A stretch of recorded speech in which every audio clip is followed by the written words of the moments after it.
Welcome to the Bad Pipes Podcast. I'm your host, Andrew Weaver. With me today is Big Greg. Scott Kelly. Scott Kelly.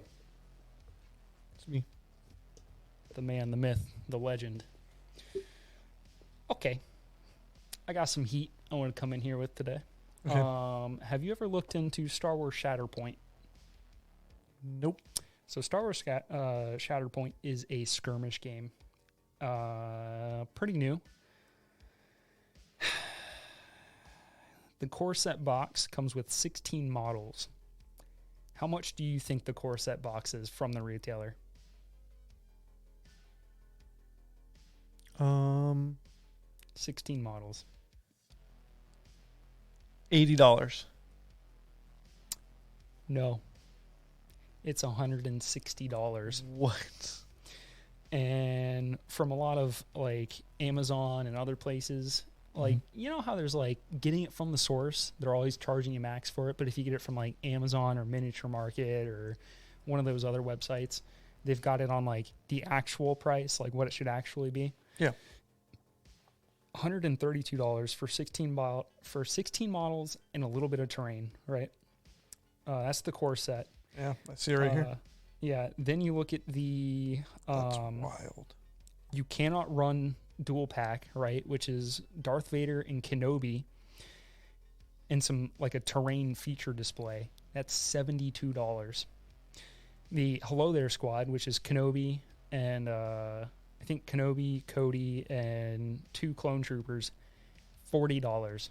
So it's looking like, just rule of thumb for these sets, apart from the core set, is $10 a model, unpainted. They're 40 millimeters, so they're a little bit larger than the Legion models, which are 32 millimeter. And from what I've seen, it looks like they're closer to like true scale rather than heroic, which if you're familiar with that with miniatures, is just like the proportions of certain things on the model. I was looking into this because a friend of mine, well, a friend of ours actually, Christian, was asking me which skirmish game or which like war game he should get into, because he wanted to get into the hobby side of it. Like, and you said not Shatterpoint, get into Legion. Well, he originally was bringing up to me like, could we get into 40K? What's the 40K skirmish one? Oh, Kill Team. Yeah. Or Kill Squad. Kill Team. Is it Kill Team? It's Kill Team. Kill Team. Kill Team. And I was like, no, because that's GW models. You don't want to pay those prices. Yeah, that is Kill Team. And then 170? for what, GW? Yeah, 170 for a Games Workshop Kill Team starter set. Yeah. Well, that one, if it's a starter set, it's going to have both armies, right? Both, quote, armies, both kill teams. Yeah. Yeah. So, but that's also GW models. So, you know, they're like high quality. Pretty good. Yeah.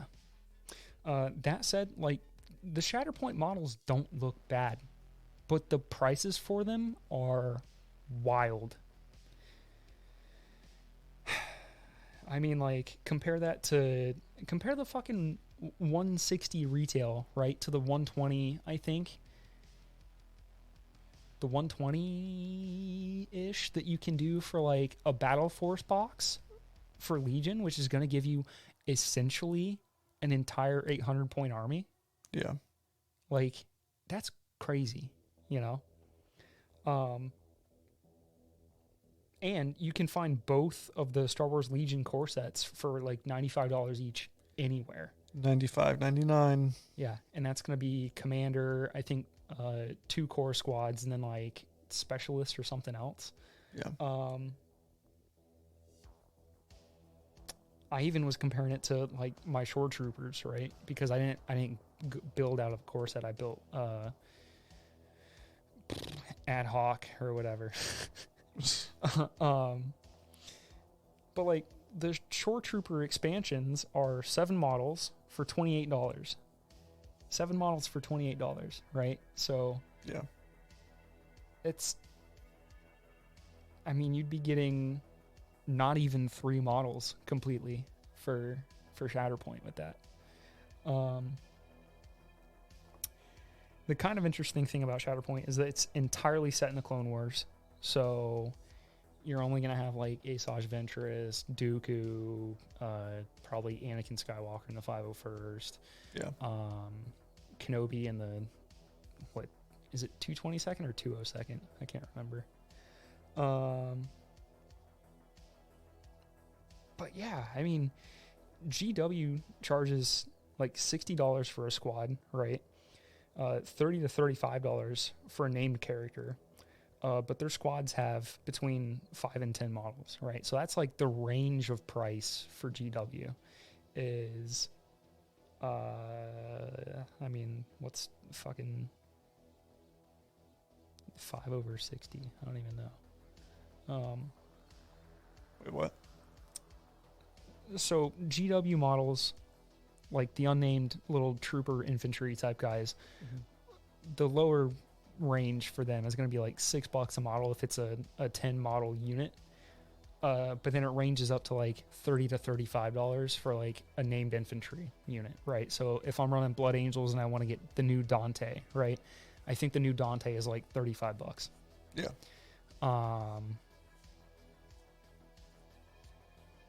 So these are kind of like smack in the middle of that. And do they look terrible? No. Like, they look good. The Shatterpoint models look good. But also, they're very expensive. And just looking at them for, like, new painters, it's going to be hard for new painters to paint them well, right? Because it's a lot of, like, broad, long surfaces and things. It's where, like, not knowing about, like, paint flow and that kind of stuff is really gonna like goof you up. I don't know, but I was looking into that and the prices really kind of like made me mad. But yeah, so Christian ended up buying the Shadow Collective box, and he's gonna be running Shadow Collective. And I actually told him, I think you told me that last time. Yeah, I told him to message you about seeing if you still had your droid half of your box and trying to get those from you if you really wanted them. Because Maul can run as a commander for droids, so I might still have them. Yeah, and they might be in Kansas City. Oh yeah.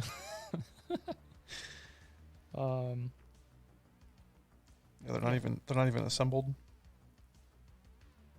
God, dude, I put my entire Blizzard Force box together in one day. Damn. Well, I was saving the droids for Michael because he was like gonna hop in and play. But now he's moving to Minnesota. He's not moving anywhere. He's not moving anywhere. He's staying right the fuck here. They just got a new place. Oh, did it? Yeah. In this economy? Yeah, we ain't talking about how much they're renting for. I was about to say it's an apartment. Yeah, it's like a newly built apartment off LPGA. Oh my god! It's a 1-1. Oh my god, dude! You know what's? I know that rent prices are insane right now because my complex has units that have been empty for months now, and Wild. I know for a fact that without going into like income adjusted housing, I have the cheapest apartments in the area. Yeah. And they're sitting empty. Like, they could be making money, but these apartments are sitting empty because they don't want to charge less than a certain amount for them. Yep. That has nothing to do with Star Wars Shatterpoint, but also prices too high. We live in a society. All right. More Rings of Power Fallout. Oh, shit. So not only does the show have a body count now for I think the 1 or 2 horses that died. Oh, no. It also has a body count for other TV shows. The Marvelous Miss Maisel showrunner blamed, and I'm quoting here from the article, the orcs for the show being canceled. So she said she and her husband would like the show to continue. They want it to continue. But unfortunately, it had been canceled, and whenever she got asked why, she said the orcs. Keep in mind right now, this Marvelous Miss Maisel show, Mrs. Maisel, Marvelous Miss Maisel. yeah. It's got an 8.7 out of 10 on IMDb, which you can take that with a grain of salt because IMDb is owned by Amazon. Yeah. But it's got a 90% from critics on Rotten Tomatoes, 82% from audience on Rotten Tomatoes. I didn't see any funny stuff going on with that. And I've only heard good things. I've know people who have watched it, and I've heard good things. Yeah, I mean, I think Shelby watched it and she liked it. But Yeah. On Facebook, it's got a 5 out of 5. On Facebook? It just popped up with Google, and Yeah. I laughed when I saw it. So I don't think we've used the Facebook reviews before. Yeah. But yeah, Hey, it's I mean, Amazon owns IMDb, and that's got a higher review than Rings of Power does, which has a 7 out of 10. I mean, and it does not deserve that. So No, it doesn't. but Marvelous Miss Maisel has won Golden Globes, Critics' Choice Awards, Peabody Awards. It's won different Guild Awards. Like, in general, it's a well-lauded show being cut short so they can move the budget from that show to Rings of Power. Wild. Which already has an insane budget. And on top of that, a Variety article came out that Ismael Cruz Cordova, and the guy that plays the dark-skinned elf, whose name I don't know in the show. What is his name? I don't know. It's probably like something Uin. Arondir. Arondir, yeah. Arondir. Arondir. He said that he had an on-set therapist purportedly to deal with the racist backlash that he was receiving online. What do you think about that? I mean, I could see it. Like, I'm sure it was happening, Oh, yeah. No, it's definitely happening. but I kind of feel like it's the same thing as we were talking about last week, where it's like, why isn't the company like doing something to defend him from the racist backlash? Like, why are they dealing with it's like having a headache, right? And taking and someone giving you aspirin for it, and then finding out that like the headache is because you have a brain tumor, right? Like, the aspirin's doing nothing for you. Like, Amazon should be like controlling his accounts or something, to like put up a wall between him and all of this racist backlash he's getting, right? Like, Yeah. I don't know. Like, I'm frustrated by the whole process of these things. But I mean, we'll talk more about that in a bit, because the racist rug for the Little Mermaid as well, I think is not going to like stand up for very long, because people are starting to look at the numbers behind a lot of this stuff and being like, I don't think it is racism that is the issues here. Yeah. Well, and yeah, I know there was some. I feel like I didn't even see that much surrounding him. I know there was initially some, and then I think people were just like, Yeah, I think people were like, more so accepted his character. I didn't have an issue with his character. No, I mean, he's one of the only like half bearable characters in the Yeah. show, and it's just Now, because I mean, he has almost no dialogue. I don't know about shooting a rope to have a whole tower fall down on the enemy. That was kind of dumb. Also, when he does the super leap to chop the orc roof down, but then like he can't jump to the top of the fucking pit. Let's be real. The real issue with this show is the writing, dude. And then when he doesn't run away because he doesn't want to get shot by arrows, but then like later on he's catching arrows out of the fucking air to shoot back at the orcs. Like, it's just, oh my. Yeah. But no, the real issue is the writing here, because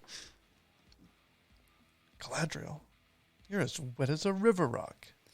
Is it River Rock or Riverstone? I think it was River Rock, wasn't it? What's the difference between a stone and a boat?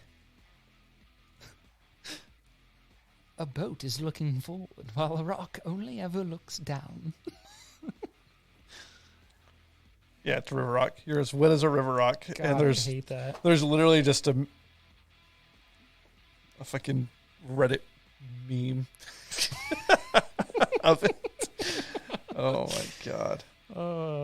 Let's be honest, all right? If you're a modern writer and you write the word wet in something, you fucked up. You fucked up. Gonna get made fun of. You're telling a girl she's wet. I don't know how you wrote that in there. Here's the thing. Didn't know that it was no one get fucking memed. wrote it. We both know at this point that it was a fucking AI writing it, that they had stuck like a bunch of Tolkien's writing in, and then like Amazon just has an advanced AI at their disposal that they're just having write their shows. I think they have a better AI now, but I think at the time it was a not very good AI. Yeah. All right, let's get to the Magic the Gathering Fallout. Not much to talk about here. It's just... All right, put it away. Put it away. I want that as a soundbite that we can just play in the podcast.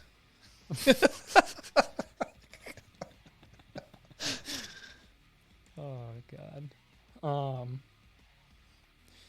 right, let's see. I was looking at the art for the Magic Lord of the Rings set. Gathering. And I guess, like, Magic the Gathering's art in general, I think... Has degraded? Yeah. Like, with them trying to make it uniform, I feel like it's being cheapened. I haven't been a fan of their art in a while. Yeah. Especially when you have stuff like the one new card game I showed you, Sorcery, that is taking...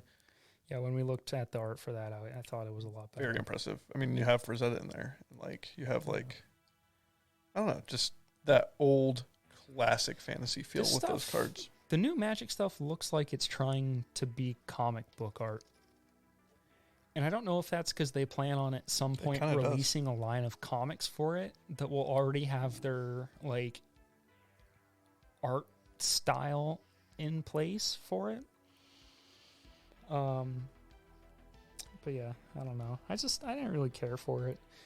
Yeah, I'm not as a well fan. as, like, the lore stuff, because I don't know if you know this, but Tolkien got into a little spat with the Danish translation. So the publisher for the Danish translation, the translator was like asking him if he could change things to make it more like Danish for the Danish people. Mm-hmm. And Tolkien essentially said, no, don't meddle with my work. I made it the way that I wanted it. I mean, he said it in like a very backhanded sort of way, but like, was essentially like, it's cute that you think you can do in a few months what it took me years to do, but I'm not going to put up with any more of this. You're not changing any of the names of the places, locations, people. Okay. Yeah. And I'm not going to, like, he sent this letter to like the translator and his publisher and was like, no, hard no, never. Yeah. And so, like, knowing that, I think beyond a shadow of a doubt, you could say that he would not be cool with what they've done with this set of cards. No, I don't think he'd be cool with this. I don't think he'd be cool with Rings of Power. I don't think he'd be cool with a lot of the shit we're getting. Yeah, I mean, I can't even imagine when he'd think of something like that Golem game. But I honestly don't think he would even be cool with the Jackson films. Probably not. I don't think so. I think he just would think that they're too shallow. They just don't go far enough to really portray the work. Yeah. There's only so much you can get out of that. You cut a lot out when you produce a film like that. I love them. They're beloved by and making like the necessary changes for it to be adapted for film. Yeah, but I'm like when it's your life's work. Yeah. Obviously, having someone else portray it without your oversight and your direct approval, it's never going to live up to that. I also hate that this set is just like, I mean, we were talking about this in the car on the way here, but like the Easterlings just look like they whitewashed them. They whitewashed the Easterling. They whitewashed the one. It's not even the fact that they made the Easterlings white, but it's the fact that they just went with like generic Viking woman Yeah. For like the Easterling art. Yeah, they literally took the one like non-white representation that you had in Lord of the Rings. They're like, we're gonna make it white. I mean, white people from the South being the villain is like Civil War. So fucking silly. Like, exactly. Yeah. Exactly. And the fact that they look like Nordic barbarians, you know. Yeah. Viking barbarian type shit. Yeah. So it honestly looks like recycled art from their older sets. That's what a lot of this stuff looks like. Oh yeah, no, it does. And my thing is, and I've talked to, I still play, and we have all my friends. I have some of these guys pre-ordering these boxes, pre-ordering collector's boxes. First of all, if you're trying to get the one ring, it's like fucking playing the lottery. And I don't even put it past Wizards to have just given the ring out to a celebrity like Post Malone, or, the NFL player who plays Cassius Marsh, or like any of these guys.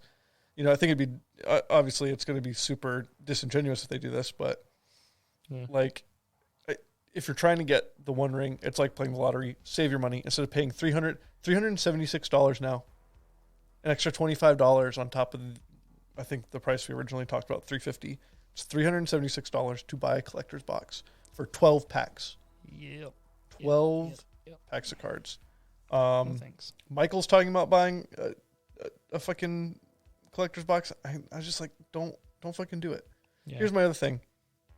A regular, I think, draft booster box of it is $150. Yeah. $50 more than what you normally can get those at, which I think even now, normally you can find a lot of draft boosters in like the 80 to 90 range. I just, like, my final note for this was just like, it's a boring, low effort cash grab. Well, that's my thing is, even the secret lair drops for this are like you know how they do like special land secret lair drops? Yeah. It's like the fucking, I think the swamps that I was looking at are just, they just look like a map that says a location, Mordor. And it's like, oh no, these will be in the packs. Those are in the packs? Yeah, these. It doesn't even look like Tolkien's art. It doesn't. Like, they had the opportunity to, if they were allowed, like, do homage to his art and, like, put his art and that kind of stuff in these. But, like, they didn't. Yeah. But, like, you're charging so much extra for a box. And on top of that, it's not even a limited product. They're printing this to demand. So once product sells, they're just going to keep printing it until people stop buying it. So with unlimited supply like that, why are we charging more? You're not doing a limited run. Why are you charging an extra $50, $70, whatever? You know why? Because they're not going to put Hasbro's trying to recoup some of their fucking loss. They're not going to put the one ring card in, and then they're going to be like, guys, it's still out there. No one said that they found it. Do you know the current highest bounty for the one ring card to buy it? $1 million. Oh, I figured. Yep. So this week is when people have finally started like putting their bids out for it. It started like someone put out like 100K bid or like bounty on it. Then immediately after someone put 150K, and then Cassius Marsh, the NFL player, said he owns his own LGS in like Los Angeles or somewhere, and he was just like, "Yep, straight up $500,000." Like I'll and then some other game store came out and was just like, "Oh well," like that was yesterday that he put out the $500,000 one. So today someone was like, "Yep, we'll straight up $1 million," which would make it I think the highest ever amount paid for a Black Lotus, like I think it's like a BGS 10 Black Lotus that Post Malone bought was like $800K or something. So it's like now this one ring that's not even out in circulation yet, supposedly, will now be, without even hitting the market, be the most expensive Magic card ever. Which is stupid because my thing is like a Black Lotus, there were only so many Black Lotuses printed. There will only ever be so many Black Lotuses printed. And that's in functionality. Like they're never going to print a normal Black Lotus, and especially if you get a high graded one, that's hard because they're not printing these. Yeah, the ring. It's also that it's a 25-year-old card now. Even though this ring is a 1 of 1, like this art or whatever, the ring is still a printed card in this set, and they're going to print it to oblivion. When did Alpha come out? 93.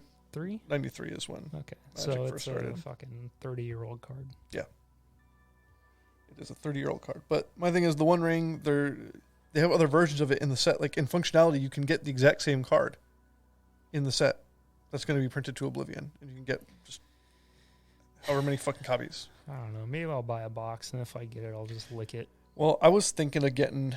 I was considering getting a box. I'll eat it. And then I'll take $1 million shit. I was thinking of getting, like, a draft booster, like, set booster when the price tanks after the initial, like, storm of everyone buying this up, and then they do another print run, and then they just flood the market with more supply, and the price drops. People are already saying that, like, Hasbro's having to take these, like, they're overprinting cards and sending them to, like, landfills and stuff. Yeah. And then it's going to happen. Whenever people figured out which landfills they were going to, they went, oh, fuck, now we got to, like, destroy these ourselves. Yeah. So they're probably just burning them. But no, the power creep in this set is starting to... I think I sent someone a card today. They printed, I think it's like the mithril plate, the mithril body or whatever. So it's an artifact. Mithril coat. Mm-hmm. It's an equipment, a three mana equipment. Mm-hmm. It's got flash, so it can be played at instant speed. Yep. When it enters the battlefield, you can immediately attach it to a legendary creature, and it gives that creature indestructible. So for Commander, you have a 3-cost indestructible that auto attaches to a creature permanently as soon as it hits the field. It's like, I'm pretty sure the only, like, the most similar thing is like Dark Steel Plate or whatever, and I think that was like a 6-cost. Pretty good for that Zergo Ass Smasher deck I used to have. Dude, yeah. I'm just like, this is gonna be... as soon as they tease this card, I sent it to our group chat for like us playing at the bar and whatever, and I was just like, this is instantly a new Commander staple. This is going to be it's going to be Soaring. It's going to be in every Commander deck. Yep. Because you can play your Commander for 3 mana, you just immediately give it indestructible permanently. Mm-hmm. The closest thing to that is Dark Steel Plate, which was a 3-cost artifact. Does it have indestructible though?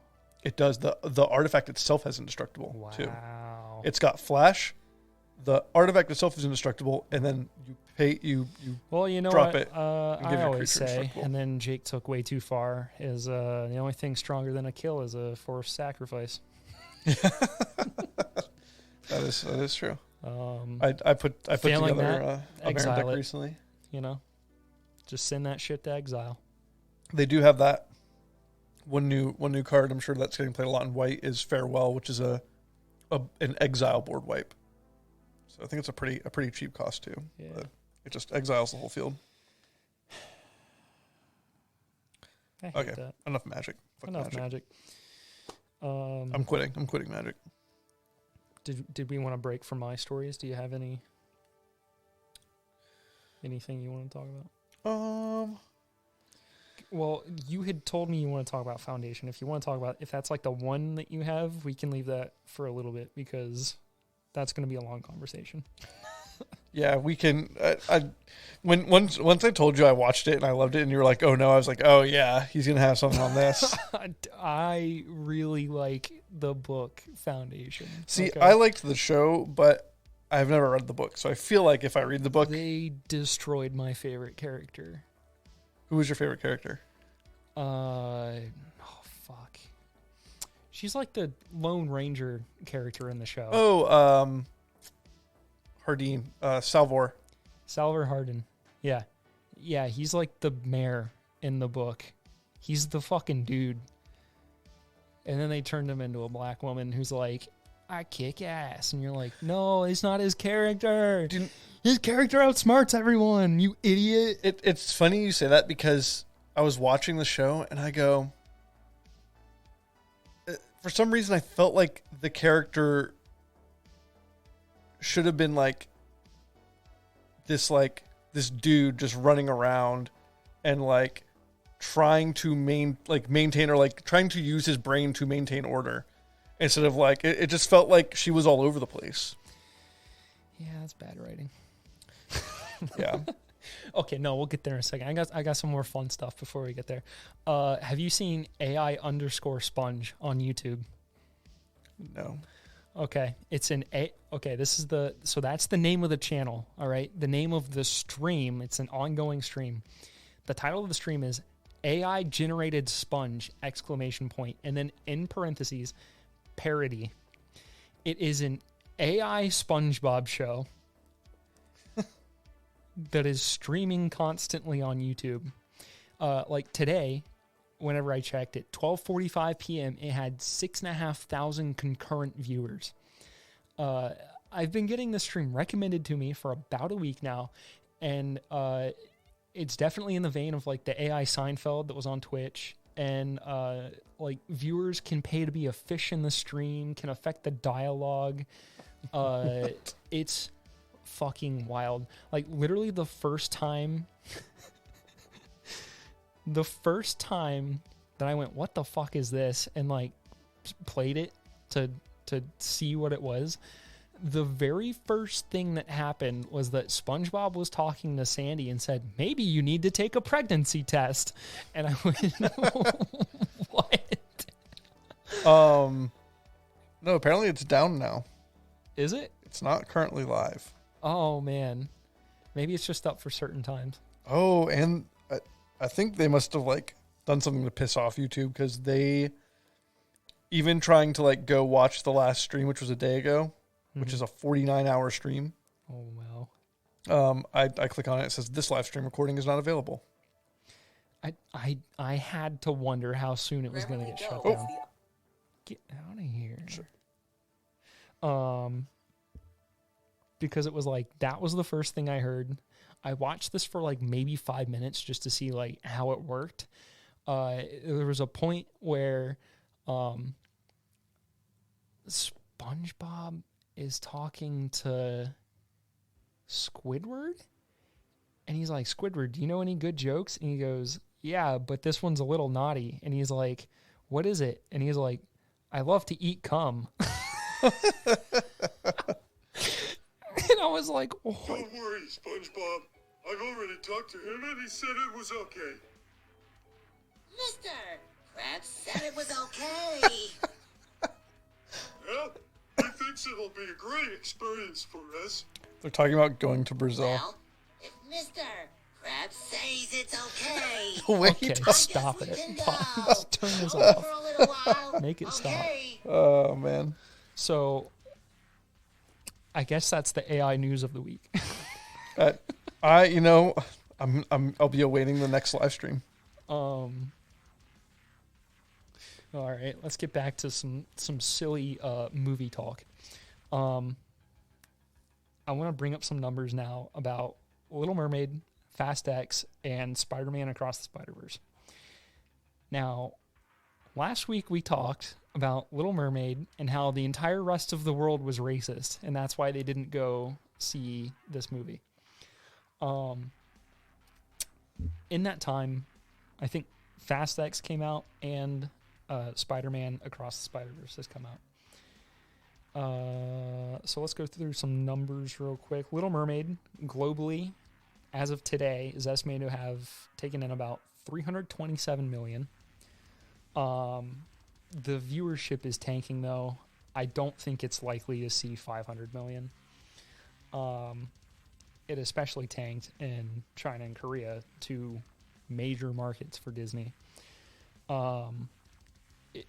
It was outperformed in China this past weekend, not only by Fast X, but by Guardians of the Galaxy. Huh. Little Mermaid in China has only grossed $3.5 million total. That's wild. That's a very small number. South Korea total $4.4 million. The domestic opening for it has been adjusted down to $95.5 million. So remember before we were saying like across the long weekend or whatever, it had pulled in like 117 million, but for just its opening weekend, only $95.5 million. Yeah. So compare this to Spider-Man Across the Spider-Verse. It had a domestic opening of $120.6 million It hasn't opened yet, or the numbers aren't available yet for most of the Asia Pacific market. But it's already sitting at a global take of $221 million. So it is sprinting, and it still has like half of the markets that it needs to like open in. Then Fast X, a relatively small domestic opening, $67 million. Currently, for domestic, it's sitting at $130 million. The international take is currently sitting at $530 million. $110 million in China gross, $117 million in China gross, $129 million domestic gross, $660 million worldwide. Damn. Currently. Okay, so the second two movies, Spider-Man Across the Spider-Verse, black lead, racially diverse. Yeah. Fast X, racially diverse cast. Yeah. Both of them fucking smashed Little Mermaid. Yeah. A movie that I mean, think not Disney... actually, but like at the box office. Oh, yeah. I mean... well, isn't that what she was looking for? So now she gets her voice back? Oh, shit. Yeah. So let me pose the question here.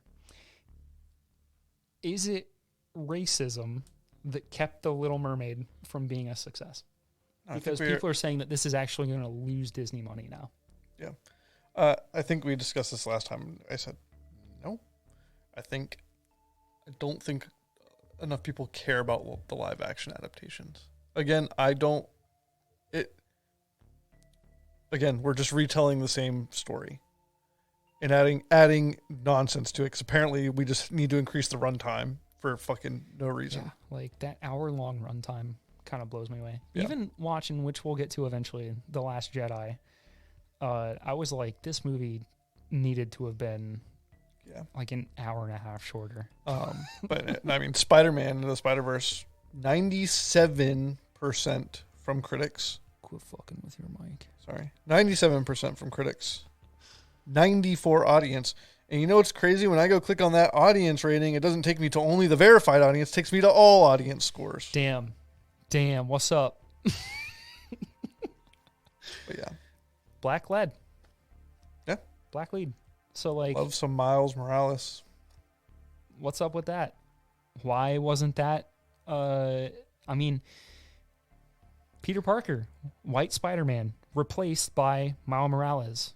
Is he half Puerto Rican? I can't remember what his Latin half is. I don't remember. So half black, half Hispanic. In any rate, replaced a white character. People still like the character though, because the stories that have come out in film, at least, have been good. Yeah.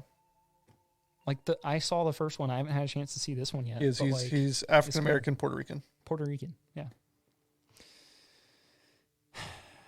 I haven't seen it yet, but I've heard it's good, so I'll probably see it. Fast X, however, 85% audience score. Let me see if that's just verified. They had to go with verified for that one because the critic rating is 56%. I mean, the critics don't like movies about cars. There's a reason that one of the largest markets for this movie is Italy, right? Which doesn't get brought up a lot, right? But like me going through, it's the second highest market for it. They have a need for speed. It's a different franchise. I know. I'm tired of Fast and Furious movies.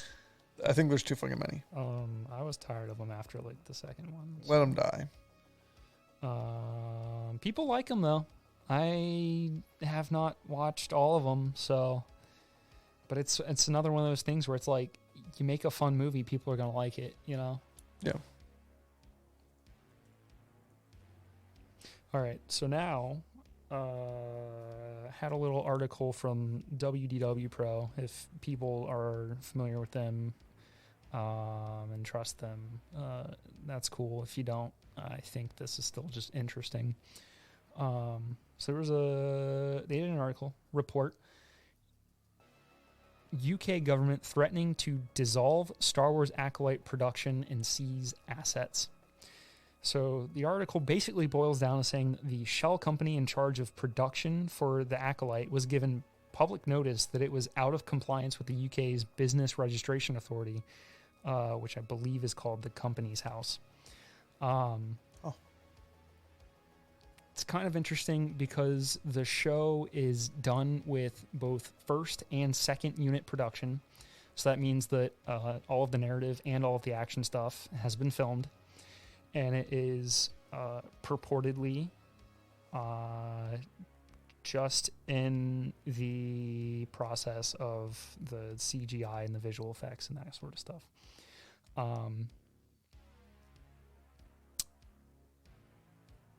With them not keeping up with their business licenses and things for the UK, do we think that the Acolyte is only going to get one season?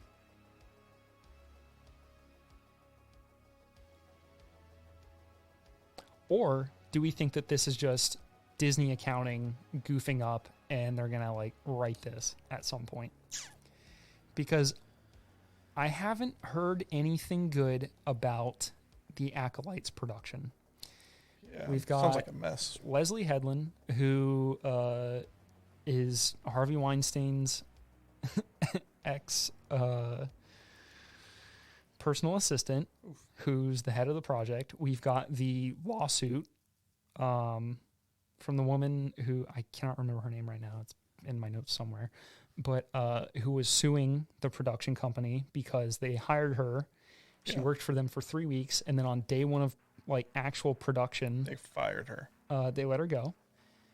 Tried to give her a $5,000 check for her work.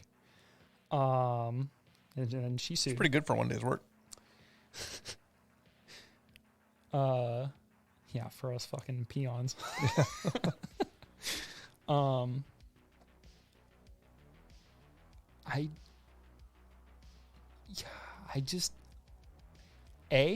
I think this show is going to be another one in the vein of Kenobi, where it comes out, no one really cares about it. The people who do finish it out of like anger because they're like, why are you still making projects this bad? Yeah. B, this is Disney's or Lucasfilm specifically's attempt to bring their High Republic era stuff to the screen, which has not been popular in print, and I don't know why they are continuing to try to force it to work. And C, there's these issues behind the in production, you know. What was my A point? I can't remember. I don't know. Nothing about this excites me, and hearing all of the stuff surrounding production of it just makes me dread having to watch it at some point. Which is, I mean, I don't have to watch it, but I'm gonna fucking watch it because someone needs to continue to hate. Someone has to continue to hate. If no one witnessed the Holocaust, oh God, you're people canceled. would still be committing Holocausts. You're canceled. If no one witnessed the atrocities of the USSR, the USSR would still be committing atrocities.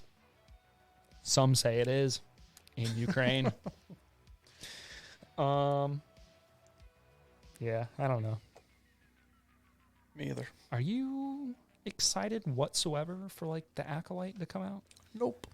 I don't care about any Star Wars shit anymore. It's hard. Okay, let's talk about Foundation. You want to do this before Star Wars? Yeah, I want to know what you liked about the show, what you feel like the kind of like major themes of the show was, because I'll be honest with you, I did not finish it back when I tried to watch it because it made me angry, and Shelby also was not enjoying it. So I want to know what you enjoyed about it. I think I enjoyed the larger picture of it as like the world that exists, like the concept of an empire. I like the concept of the emperor. So you like the Lee Pace stuff. Yeah. I would agree with you that aspect of the show was the closest to like being good, because the only time I was interested in the show was whenever Lee Pace was on screen. Yeah. I liked I like that concept of like this emperor was just like, yeah, fuck it, I'm just gonna rule forever and just like have clones where there's like 3 of me ruling at a time. Yeah. Like young version, adult version, elderly version, you know, they work together to do this shit. So I like that. Because the premise behind that is that it's stability, right? Yeah. Like, it gives a stable foundation to build the empire on. Yeah. And with the previous emperor being there for like wisdom to give the younger emperor, and he's leading in his strength, like in the vitality of his youth, kind of. Yeah. And then the 2 of them are teaching the youngest one. Yeah. It's like you get because obviously your viewpoints change as you get older throughout your age. So having the 3 of them, I think it's interesting how you get the viewpoints from all the generations, or like all 3 of them, to converge. And then they play with that with like the genetic foundation of them is decaying and is very soon going to like not be usable whatsoever. Yeah. Well, you know, like and again, I haven't read the book, so maybe I'll read it now because he's I like not this. in the book. Oh, he's not?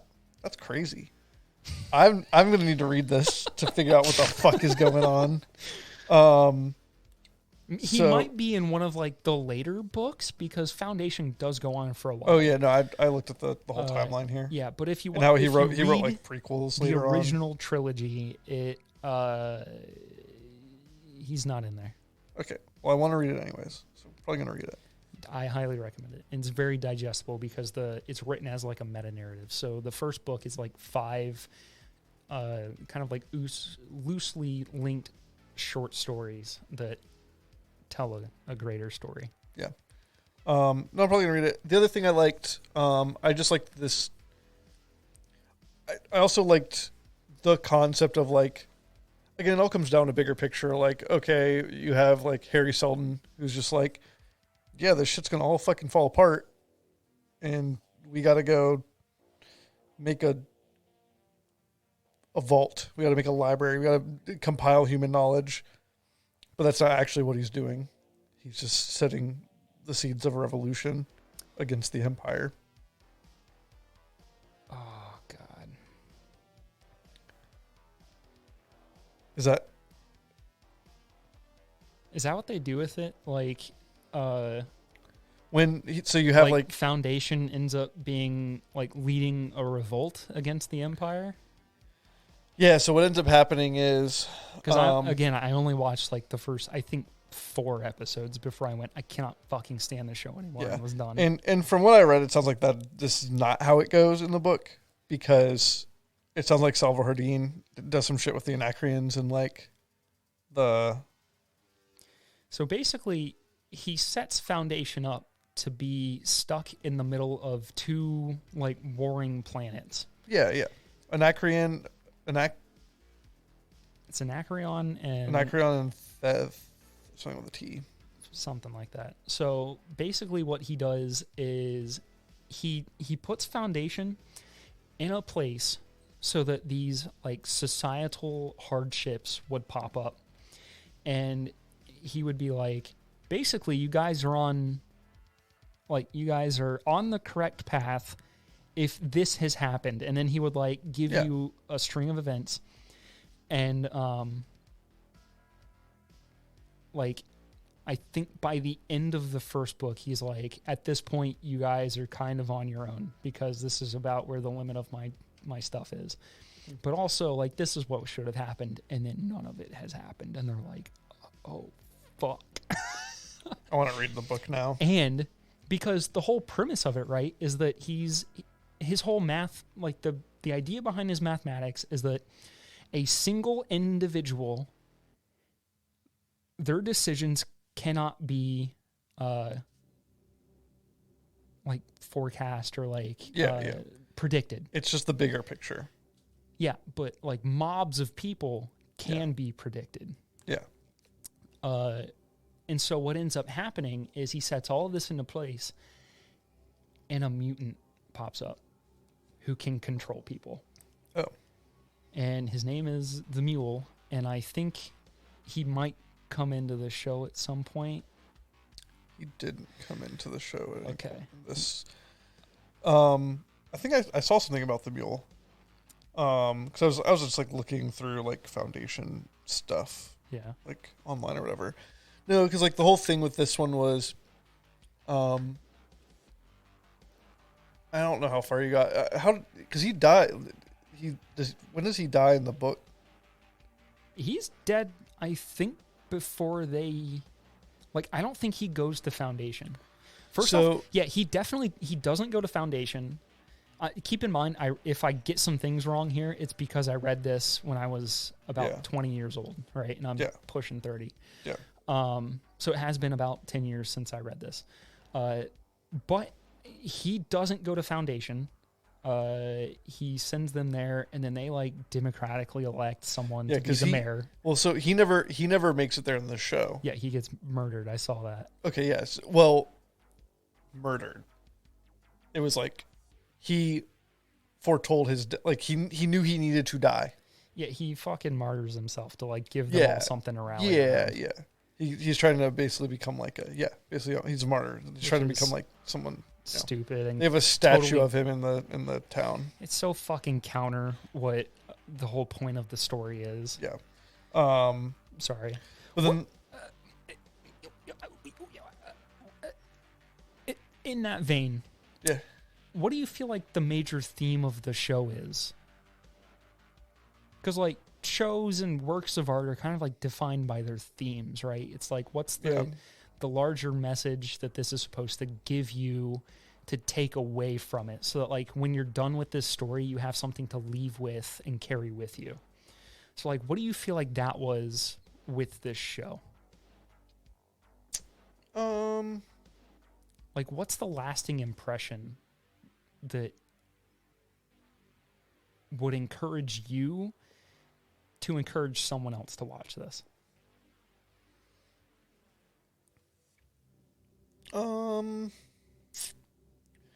See, I just found it entertaining. Pure entertainment. I wasn't looking for like a deeper meaning or anything. That's so frustrating because whenever Asimov wrote stuff, he was always like writing it for a deeper meaning. I mean, the guy was a good author. And keep in mind, he wrote Foundation when he was like, I think before he was 21. He'd written all the stories for that first Foundation book. Yeah. So he was a young man when he wrote it. But a very, very bright dude. Like Asimov worked for, I think, NASA. He was full-blown scientist. He comes from that generation of like, you're not just a writer. You're something else and you write. Yeah. Like that's what he was.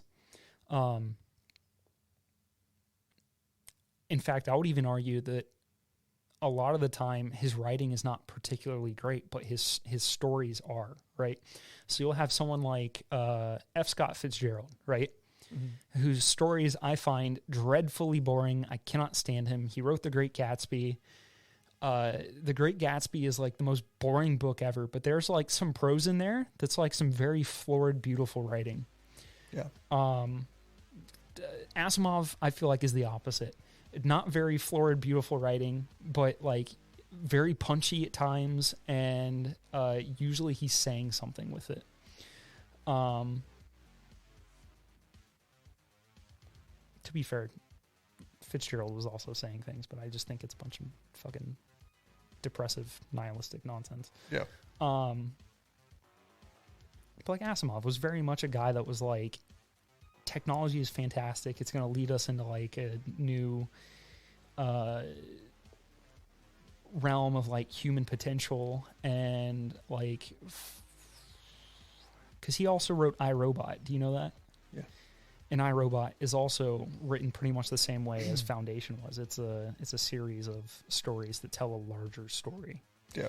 I believe the term for that's meta narrative, if I remember right.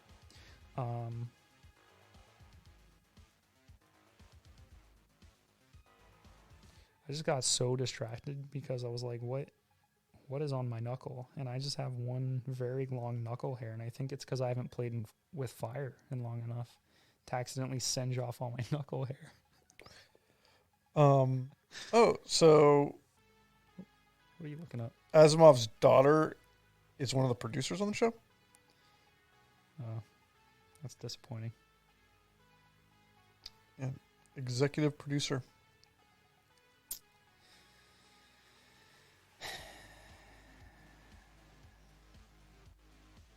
Yeah, I just thought it was entertaining. I enjoyed it for what it was. So, something else, a word that's been thrown around in regard to Foundation has been unfilmable. People have often said that it's unfilmable because, like, the timeline of the first book is something like 500 years or something like that. Maybe even 1,000. Yeah. Because it's like these big sweeping societal changes happen. It'd be like trying to film the Silmarillion. Yes, exactly. So you end up with like kind of the same issues that Rings of Power has, where it's like, oh, let's try and condense all this down into like one 20-year period, and it just doesn't work, right? Because it's like, yeah, it fucks the timeline up. yeah. Because like, you also see the roots of like some of the 40K stuff in Foundation, because like one of the solutions to their problems, right, is they have the two warring tribes that are like, we need your technology so we can go fuck them up. And they're like, we really don't want to give either one of you our technology. So what they do is they give it to them, but they say, only we can operate this because, and they basically make a religion out of it. Huh. They're like, only we know the proper rights for using this stuff, which if you're familiar with 40K is like the tech cults of Mars. Yeah. So the Omnissiah and that sort of stuff. Yeah. And so in doing that, they kind of like, they give them both technology to make their lives better, and through making their lives better, cease them needing to go to war for like resource purposes. And so there's like this tentative peace, which then becomes, they are both like swearing fealty to Foundation, who is ruling them through like a religious techno government, you know. And it's like it's really interesting. And then because Foundation itself has like no natural resources, they're dependent on these two other planets for their resources. So they get the resources from them, they bring it back to them, they have nothing, so they have to make things like hyper efficient. So within 500 years, they have technology that the rest of the galactic empire, whatever it's called, doesn't have. They have like personal shields. They have like handheld laser cannons. Damn. Yeah, there's like a point where someone revisits the center of the empire because they're like, oh, we need to see what's going on. And like things have gotten fucked for the empire within like 500 years. Yeah. And there's a point where like someone goes to threaten whoever it is, and they pull out their laser gun, shoot them, and it blasts a hole not just like through the dude, but like through the next 3 walls behind him because their fucking gun is so strong. And they don't have like personal shields or anything. Huh. It's yeah, I don't know. I went on a tangent there, but like those books are fucking cool. And like, cause he sets so much up with foundation, and then he totally, in a good way, like subverts expectations by introducing the mule and being like, now here's a real problem. And then they find out about, which I think this comes into the show, about second foundation. Yeah, they mentioned it. Yeah. They don't do a whole lot with it because like it's mentioned, and then he like there's this whole thing with like him and his AI or whatever, like basically like the version of him that's uploaded into the chip or whatever that's on the ship with Gale. And he's like telling Gale there's like a second one, and he's like trying to take her there or something, and she's like, no, fuck you, like I'm leaving. And she ends up leaving, and like that's where they leave like that whole part. It's like we know there is one, but like they just leave it out in the open, and then she hops in a cryopod and she goes the fuck back to her home planet, which is like 130 something year journey. So like you basically leave off the first season where Salvor goes. There's only one season, right? The second one's coming out in July. Oh my god. Yeah, they're doing a second one. Why didn't they cancel it? Yeah. Salvor hops into a ship at the end after they figure their shit out on Terminus, and they create the alliance between the three planets. Terminus is the capital, right? Terminus, yeah. Terminus is the planet they live on. And then you have the two other planets. So Terminus is the planet the Foundation is on. Yes, yeah. Okay. Yeah. And so they have the three planets, or they come up, they create the alliance between all of them, and then Salvor's like, I think I'm like being given signs to go find my mom, which is Gale. Yeah. And so she hops into the fucking ship and takes off, and then you skip to like Gale in the cryopod like 130 fucking years later, hitting her home planet, and then she finds a cryopod under the water, and it's fucking Salvor, and she like releases her.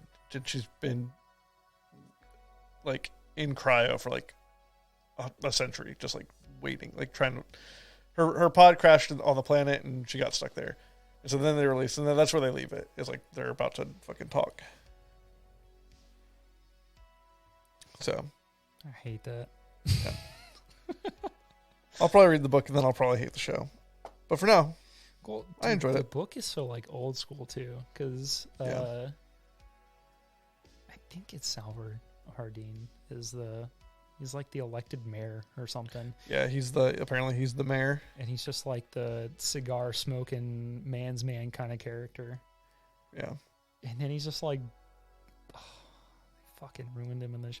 Like, I watched the show, and remember they called the one character Salvor or Hardin or whatever. I remember looking at Shelby and being like, they killed my boy. They killed my boy. Damn.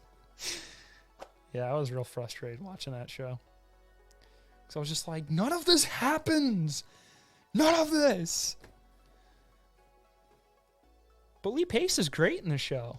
And he was also, fucking great. I think it's a pretty show. Like, you can tell they spent money on the effects. Like, yeah. It looks good. In fact, one of the reviews I think from Vulture, if I remember correctly, this would be like the one time I remember where I read an article. The review for the show was like, it makes a very pretty screensaver. So there's nothing with the Emperor in the book? No. Maybe crazy. in one of the other books. Like, I could see him wanting to be like, well, yeah, maybe I'll detail like the fall of like the capital or whatever it's called. But no. Like, Foundation, what is it? It's like Foundation, Second Foundation, and something else. Because that's what I think is his storyline was probably the most compelling, I felt like, out of the entire show. Yeah. But part of it's also he's the only like good actor in the show. Because they did a thing at the end of the show. You find out that like there's like a rogue group or whatever. Basically, like someone was able to like kidnap or like smuggle out one of the like embryo version, like one of the like So I don't know if you saw, like, for each version of the Emperor, they keep one, like, in a cryo that's, like, aging at the same rate. So, like, if there was an accident where, like, one of them just randomly immediately died, they had an exact replacement. His psyche being uploaded, like, every day or something like that. Yep. Yeah. So So there's if he died, it would upload him into the replacement body. Yeah, they literally just activate the replacement body. They'd have an exact replica ready to go right then and there. Yeah. So apparently, like, they smuggled out, like... You'd think that a guy who could potentially be killed many times, they'd have, like, 5 or 6 Yeah, I'm pretty sure... I don't know. pots at a time, you know? Yeah. They might, well, because he's got, like, he's got his own, like, personal shields and shit. Whatever he's got going on. But there's apparently, like, some, like, rogue group that managed to get one out, and he's, like, the same... Like, so, like, this is, like, when you have, like... At this point, Brother Dawn's, like, 17 years old. Yeah. It's like the youngest one is 17. So, like, everyone's pretty far up in their, like, at their, whatever, their scale, their timeline, whenever they, shift. So he's 17 at this point, and there's, like, they have, like, this, like, exact version of him that's 17 years old. And they basically, like, I don't know. The garden. There's like this gardener girl that he falls in love with, and she convinces him to run away. He runs away, and then they're like trying to take his nanobots, and basically they're trying to seat this replica on the throne. Yeah. And then you find out through that they've, like, fucked with the genetic code, and then you find out later that, like, they did it for all the emperors. So, like, now the entire line's just fucked. Like, they're never going to get an exact replica of the emperor ever again. Because, like, you find out, like, you find out he's, like, colorblind and all this shit, and he's left-handed, so he's not an exact replica. And then, like, the reason for that is they fucked up the genetic code for everyone. I think it's funny that of all the things that they chose to show, like, genetic disposition for, they went with handedness, because... Yeah, it's weird. Most of handedness is a taught feature. Yeah. Well, I don't know if that was, like... I think they mainly were just doing so that he's, like, so different than them. He's like, I'm just not, like, I'm not going to be one of them.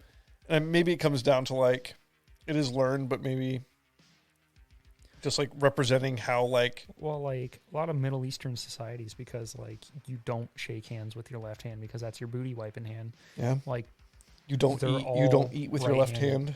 Yeah. For the same reason. So, like, there are societal forces that can force you to be, like, right-handed, and it's typically not an issue for people, you know? Yeah. It's only in backwards liberal societies like America where we get fuck up mutant people like you with your left-handedness. Shit. I'm an abomination. I'm a witch. I'm a witch. You know what's funny is I think my dad is also left-handed, and so is Shelby, so... You're surrounded. Yeah. Yep. Star Wars. You want to do this? Yeah. It's Last Jedi week. We watched Last Jedi. This is my favorite of all of the Star Wars movies. I love this one. The best one. It's has the gooderest writing.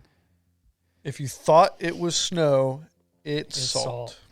It's not snow, it's salt. Because the rebels, they found the secret base and they blew it up, and now they went to a different secret base. And we can have a really cool.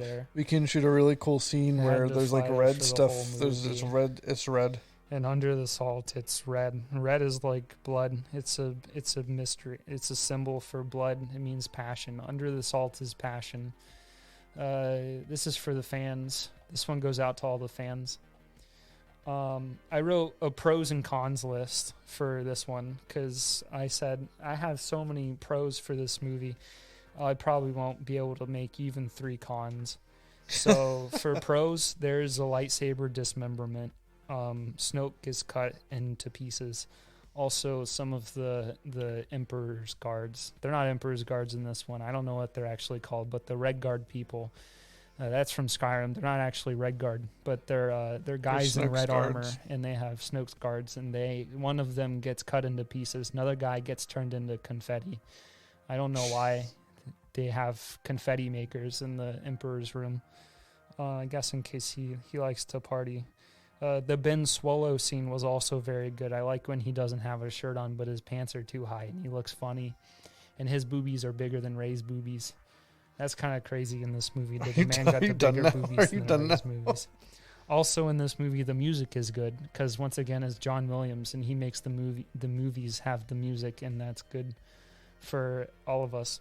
I have only 3 cons. There's only 3 bad things about this movie. It's pompously written, it's lore breaking, and it interjects modern commentary into an opera. Oh, Jesus Christ! Everything else good movie about it. Well. Do you even need to talk about it now? We can just be done. It contained my favorite character, DJ. I love that they're like, when Rose goes, "You snake," I was like, that's so fucked up that they made him be a snake for this whole movie.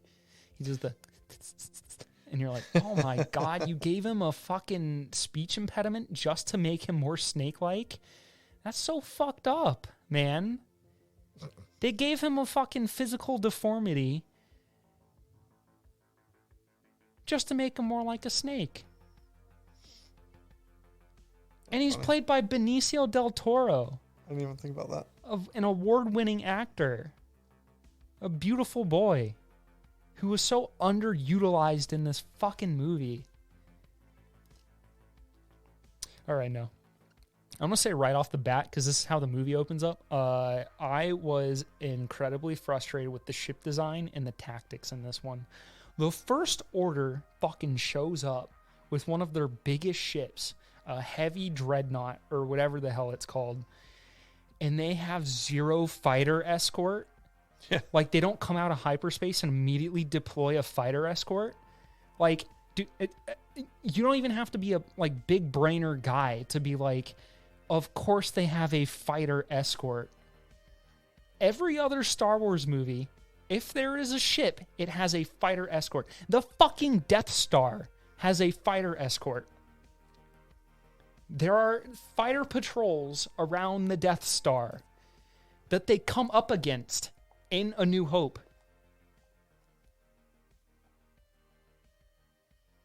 Horrendously written. But then also, like, the fucking contrivance for, like, oh, their ships are lighter and faster than ours, but they can't lose us. What are you fucking talking about? Like, I get the whole, oh, there's hyperspace tracking, which also lore breaking. But with them being like, oh, their ships are lighter and faster than ours, but they're like running out of gas, so we just keep driving after them. Why would they not just send like multiple fighter wings to go just like shoot them until their fucking shields fail and then blow them up? Like, nothing about this plot makes any sense. Furthermore, there are at least 3 plot lines going on in this movie, right? So typically in a movie, to keep it like short and sweet, you would have like your A plot, which is the major story, and then you'd have like a B plot, right? So Empire, the A plot is Luke and his journey. The B plot is Han and Leia, right? Yeah. And they meet back up at the end because both of those stories need to progress. This has... I wrote it down. Hold on. Where's my A plot, B plot, C plot? It's got...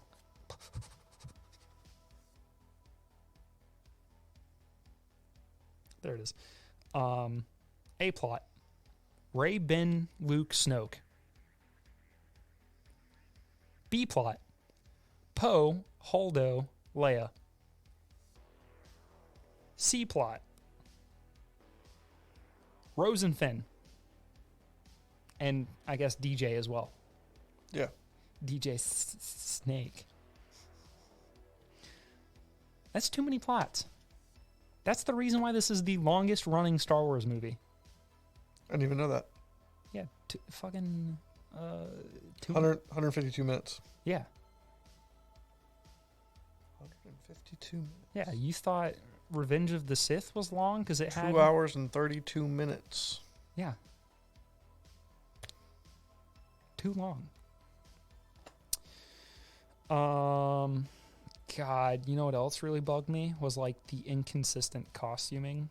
Like every new scene, Leia has a different costume on, and it's like, you mean to tell me that in the middle of all of this, like everyone, she's like, "Hey, I need a dying change." constantly? Yeah.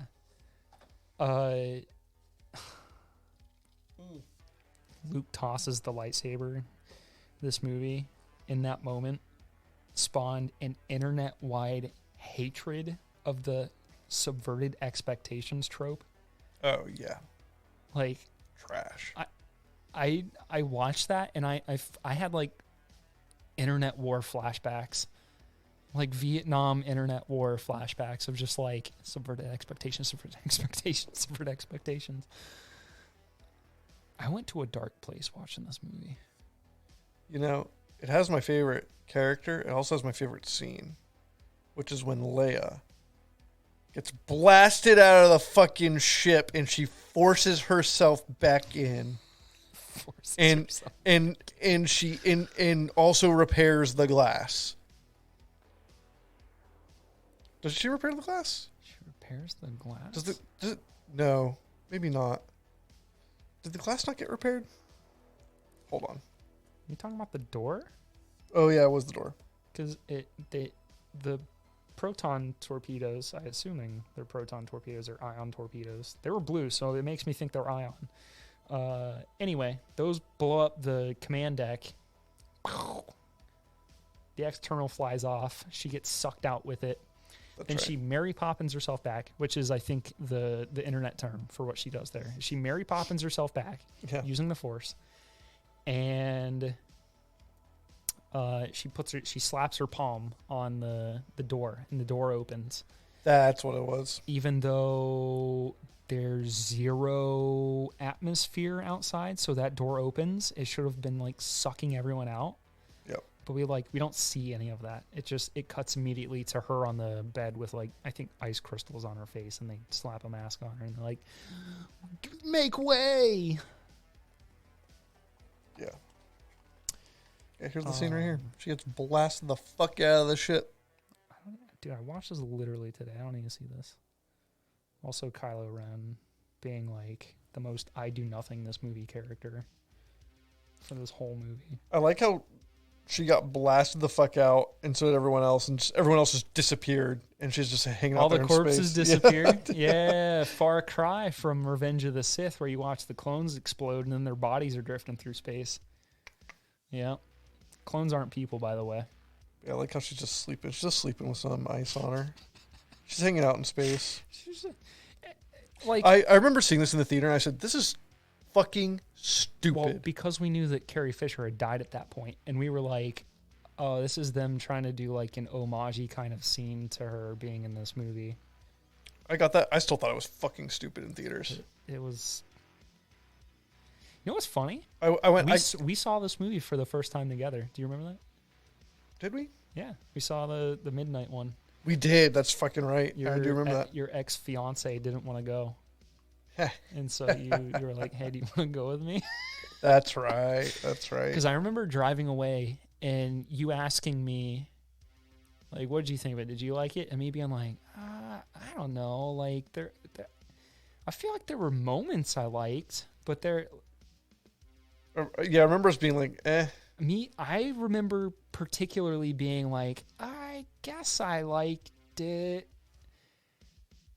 but then I remember you going, I don't think I liked it." You were like, in the same way that I was like uncertain if I liked it, you were uncertain if you disliked it. Yeah. So it was like we were very milquetoast about it.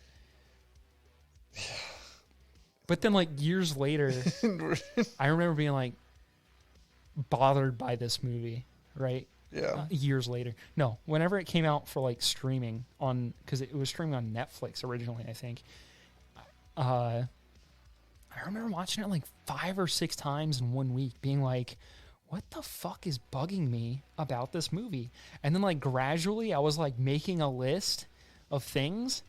And then like at the same time I was doing that and starting to talk to people about like all of the issues with the movie, I started getting just like recommended like banger after banger after banger on YouTube of like all of the issues with The Last Jedi. And like, because there are some people, like, I have some forgiveness with like choreography type stuff.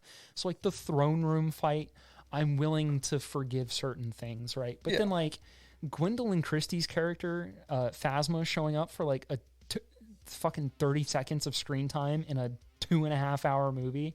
Yeah. For them to just like literally just to throw the character away. Yeah. Was so frustrating. Like there are so many frustrating choices made in this movie. Oh yeah. And the things that it does kind of well were already done in The Force Awakens, right? So like the whole point of Finn's character arc in this movie is to be like, oh yeah, we do need to fight for the Resistance. That was his character arc in The Last Jedi. Was him being like, oh, I'm not here just for Rey, trying to save Rey and myself get away. We're part of the Resistance now. He was just wasted as a character. And then he does the same fucking thing for this movie. But Rian Johnson wrote this fucking Rose Tico character. And if you watch interviews where he talks about Rose Tico, it is the most like, I wrote my own jerk-off material into this fucking movie type shit. And then for like a guy that prides himself on being a writer, her dialogue is so cringy. Yeah. She has cringe-inducing dialogue. And I'm the kind of person who like, I try to stay away from the word cringe because it's so loaded with like internet culture now. Yeah. But like, I wrote down like very early on, what the fuck does she say? Oh my God, when they let out the fucking dog horses, and then she pulls the saddle off of it, and then like she looks romantically at Finn and is like, now it's worth it. I was just like, oh my God, dude, shut up. Or when she fucking like suicide slams her speeder into Finn's at the end of the movie, and he's like, what the fuck? And then she goes, you don't win by fighting what you hate, but by saving what you love. Bitch, I hate fascism. That's how we won World War II, you fucking dumbass. Like, and then the whole opening of the movie is like a World War II bombers coming in over a spaceship, and you're like, oh, dude, because that goes back to me being frustrated by the ship design. They don't use flight escorts. The fucking bombers that they use are so stupid. We've got very slow-moving space bombers that have bomber bays that drop the bombs. Bitch, you're in space. Y-wings exist. Y-wing bombers exist. TIE bombers exist. What is this fucking... We've got drop bay bombers. Yeah. Stupid.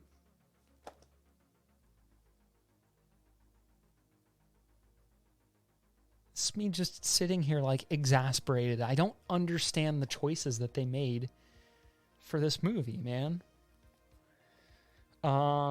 Yeah, inconsistent costuming. The stuff with Leia being in a different like costume every scene. Yeah. 3PO no longer has a red arm, despite the fact that this is supposedly takes place like immediately right after they blow up Star Killer. Yeah. Hux's makeup in this is like parody theater villain makeup, where it's like when you first see him, he's like got a blanched face. He's got like painted dark circles under his eyes. He looks like, if you've ever watched an old Japanese movie, like the Akira Kurosawa movies, the old man in, I think Ron, has like theater makeup on, and he looks like that, you know, like. Yeah. But it's not for any purpose because Hux is just a fucking moron in this. Like, all of the First Order people in this are just morons. They scream orders at each other. They don't have fucking, like, the First Order in this is the antithesis of what the Empire was. The Empire was like cold, cool, calm, collected, right? Admiral Pyatt gets elevated across the course of Empire because he's the guy that figures out that the rebel base is on Hoth. He's the one that's like, oh, we should tell Lord Vader about this shield generator on Hoth. And then the captain of the ship walks up and he's like, no, we're not going to waste the time with that. And then Vader walks over and he's like, that's it. That's the planet. We're going there. My lord, I don't think... He's just like crushing people's throats, and then like Pyatt becomes like admiral across like that movie. Cold, calm, collected, efficient. Like that's what the Empire is. Yeah.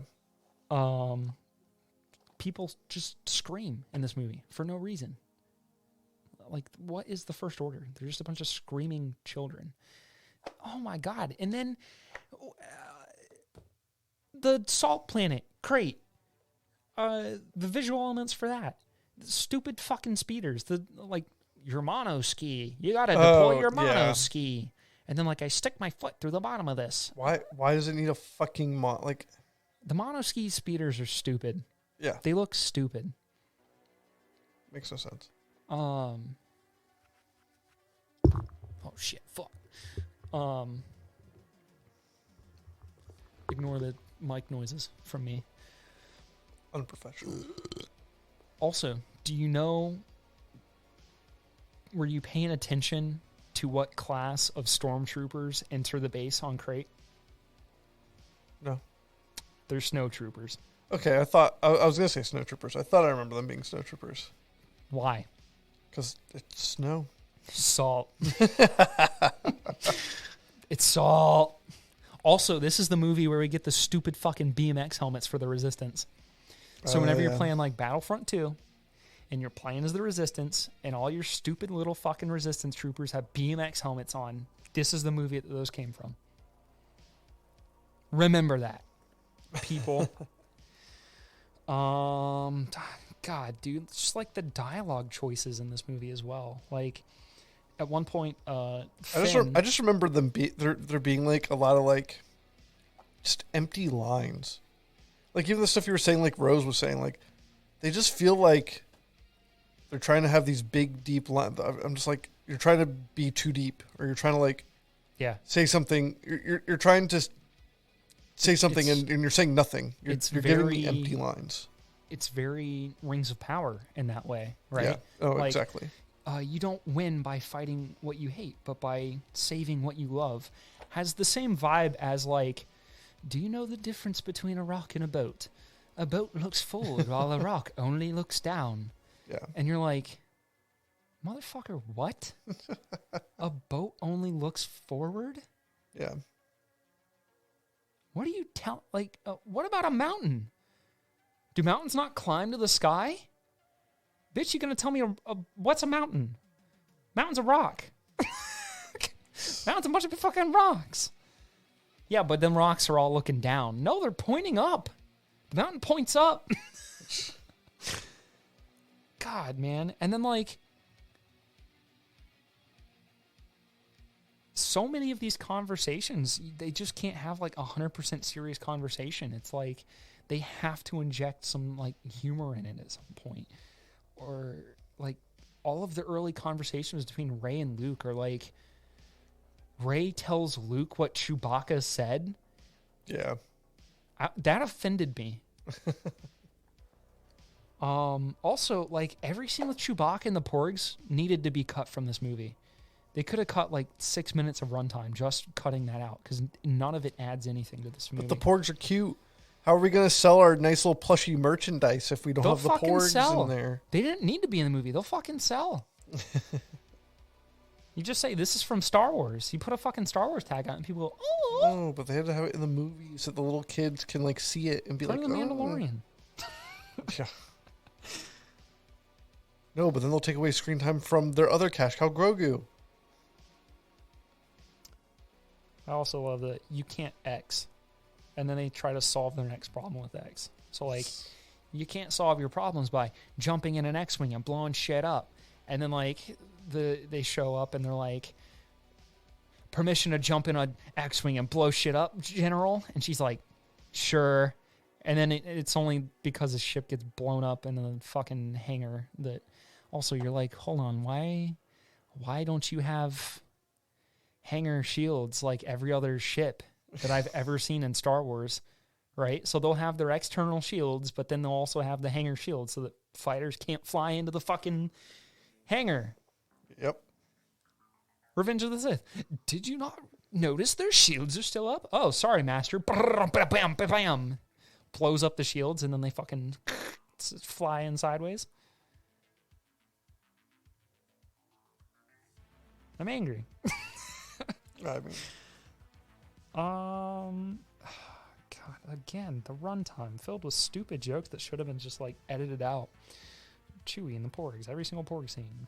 I didn't understand why, after kind of setting up a growing romance between Rey and Finn and The Force Awakens, they now go, oh, let's do a romance between Finn and Rose, which then gets forgotten in the next movie. And they give Finn another romantic character. Another Poe Dameron. No, the stormtrooper girl from the water moon of Endor. Oh yeah. Also, dialogue. We were just talking about that. When they're on Canto Bight or whatever I think that's the name of the Canto Bight, yeah. casino planet. My favorite planet. Why does Finn call them cops? I never noticed that. Yeah, he says the cops are going to be here soon. Why are they not security forces or security? They're cops because A, American capitalism. Finn is a stormtrooper from childhood. Like, he was a child soldier who was grown into a fucking stormtrooper. He shouldn't know any slang. And cop is 100% slang for copper, which is English slang for a policeman. Yeah. That does sound, that is weird to just throw in there like that. Especially in a sci-fi movie, which has, like, security forces or, like, planetary police or something like that would sound more official, right? And, like, I get that Finn is, like, wild and crazy stormtrooper guy, but he would still be restricted to the diction of a stormtrooper, you know? You define your world in the terms that you're familiar with. Yeah. No, that does just sound weird. I like, also the hate cops. that he's a janitor. It's like, your infantryman is not a fucking janitorial staff. Also, this is Star Wars. There are droids that clean shit. Yeah. He wouldn't have mopped the command deck of a fucking capital ship. No. Like, I hate that as a plot device. Oh, I was a janitor. What? Yeah. That's our boy Ryan's writing. It 100% is. The cave mirror scene with Rey. What's the point of that? What does that tell me about her character? She doesn't have a mom or dad. She made herself. She made herself. She made herself. That's kind of what it feels like. She made herself. It's pointless. Yeah. It's, again, what you were saying. I literally wrote down faux depth. F-A-U-X depth. Fake depth. It felt like they tried to give us a Luke and Yoda moment with Rey and Luke. And we just got like, it just felt pointless. Like, this whole thing felt so nonsensical. It felt like we got absolutely nothing out of this meeting of them. Well, with her going to the cave mirror, right, it's supposed to, in some way, mirror Luke going into the cave. And seeing Vader.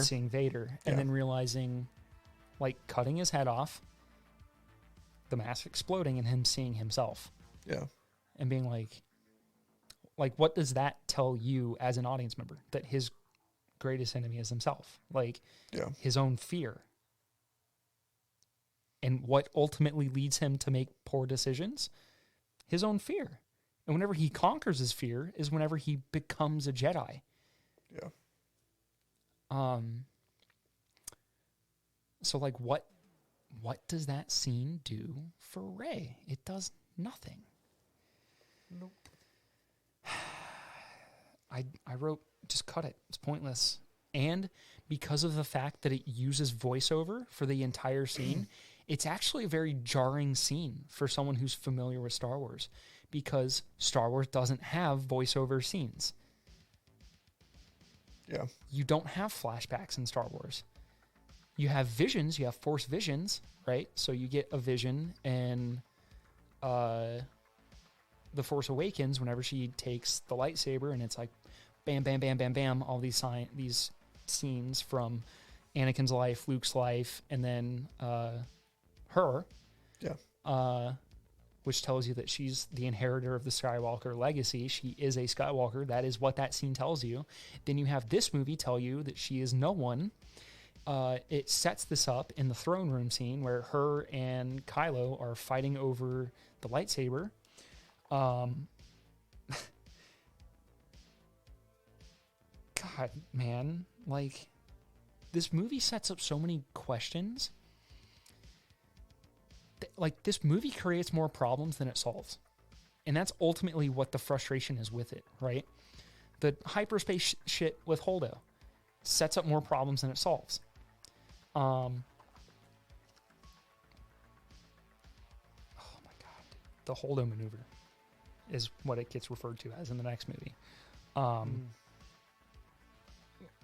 Why, with these ships, do they not have an autopilot in their fucking piloting computer? Every ship in Star Wars has a piloting computer which is capable of autopilot. Yeah. They don't need pilots. It's stupid. Also, it's literally just so that they can have the contrivance later on in the story of Holdo turning the ship around, doing hyperspace into the ship to blow it up or whatever, right? That was kind of a cool scene, though. Visually. And I think SFX. Like the sound.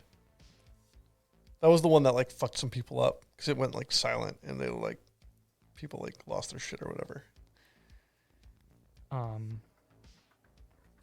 Here's the thing. Every single one of the X-Wings at the first Death Star fight was equipped with a hyperdrive.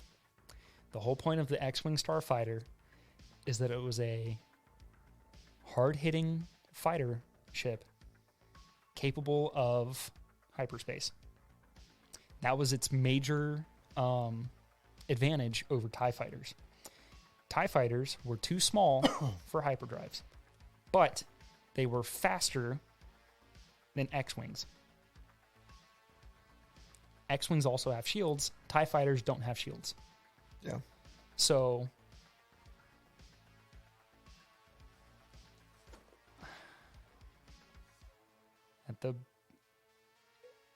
considering how many pilots were lost on the Death Star, why didn't they just have one person kamikaze into the fucking core of the Death Star to just hold on, maneuver it. Yeah. It's lore breaking. Like, as visually interesting as it might have been, it causes problems. Like, literally in the next movie, oh, why don't we do a Holdo maneuver? Oh, that the chances of pulling one of those off is 1 in a million, you know? Like, it causes problems for every single Star Wars movie. Yeah.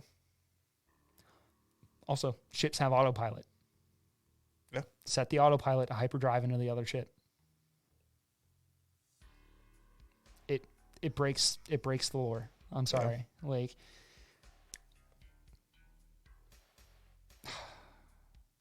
that's what's frustrating, right? Is like, the better things from this movie would have been better in like a standalone science fiction movie. Yeah. Where there isn't pre-existing lore that needs to be respected.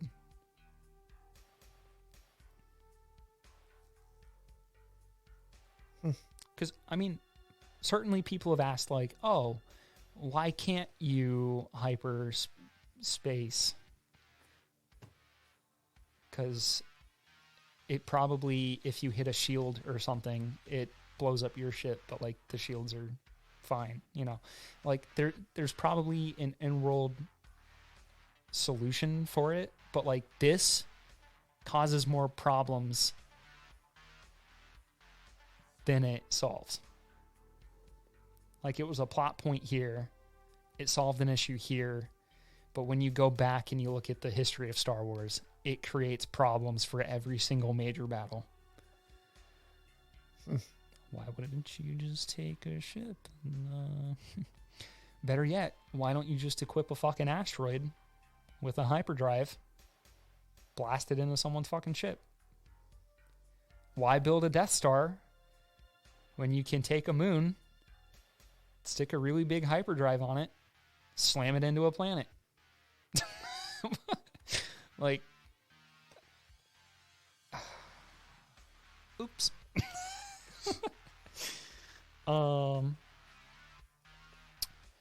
Throne room scene set up to reflect Luke and Vader on Bespin. Frustrating, disappointing. If the lightsaber represents the Skywalker legacy, it's destroyed completely in this film, and somewhat ironically, that's exactly what this film did to Star Wars. Taking for granted Star Wars was the story of the Skywalkers, right? So these three movies are literally called the Skywalker Saga, you know, the end of the Skywalker Saga, and there is not a single Skywalker in the final movie. There's a Ben Solo, there's a Rey Palpatine, there's a Leia Organa Solo,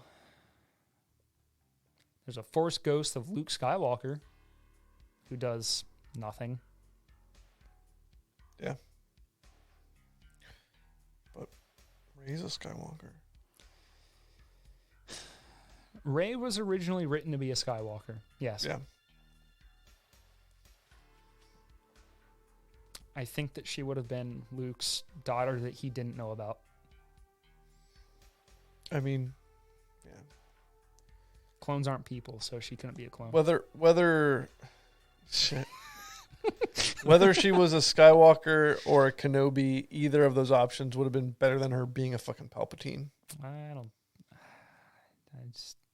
Everything, all of the setup for me says Skywalker. Yeah. Even the fact that she has like premonitions, because in this, when she fucking slaps palms with Ben, and she's like, "Oh, I saw your future," or whatever. Like, I wrote down, like, does Kylo manipulate her? Did she actually see the future? Because if she actually saw the future, then that's further evidence that she should have been a Skywalker, because the Skywalkers are all shown to have, like, some level of, like, prescience, of, like, visions of the future. Anakin sees his mother in pain, sees his wife die in childbirth. Luke sees his friends in pain on Bespin. I think Vader, knowing that Luke, being his son, probably has similar, like, natural force powers to him, kind of, like, utilizes that to his advantage to entrap Luke, to bring him to Bespin. Then you've got Rey, who apparently, you know, Force high fives Ben through this connection that Snoke is providing, and she claims to see his future.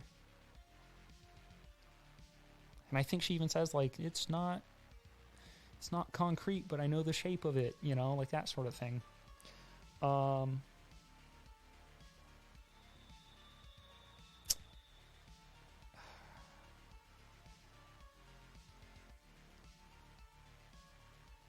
God, dude, I just find it so frustrating. Like, the entire plot of this movie is just like the opening of Empire Strikes Back. Like, it's all, they start on a rebel base that's been found out, and they end on a rebel base, you know?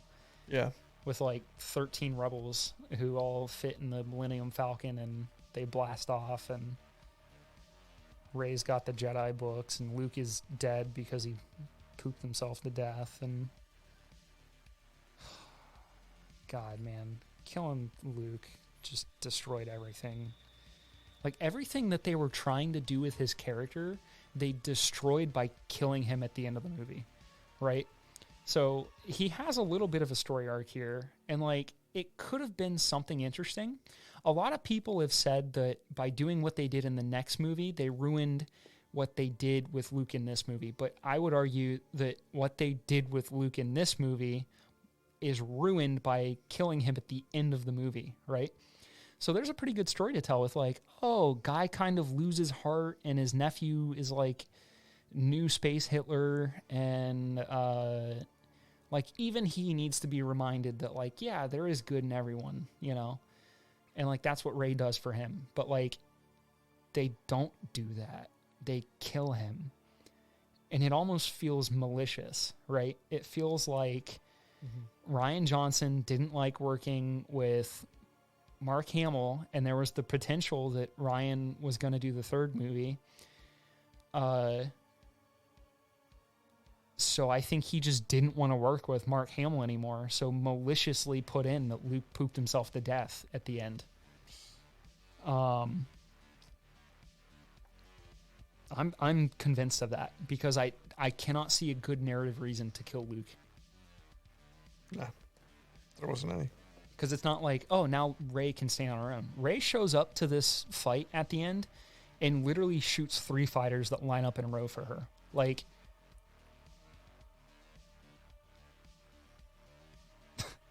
Rey is the fucking Ubermensch. Knowing that she's a Palpatine, yeah, she's probably an actual Ubermensch. Vat grown.